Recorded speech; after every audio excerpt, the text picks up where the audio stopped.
আমি আপনাদেরকে দেখাবো যে খেজুরের পাতা দিয়ে কিভাবে চরকা বানাতে হয়।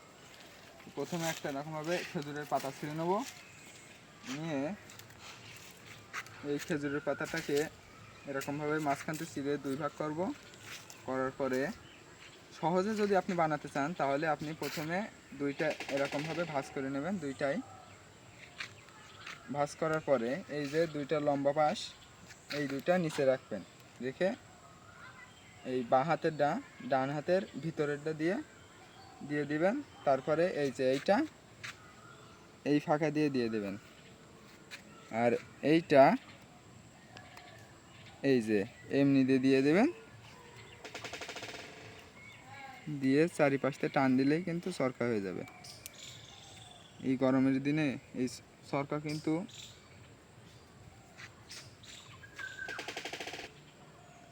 চরকা রেডি।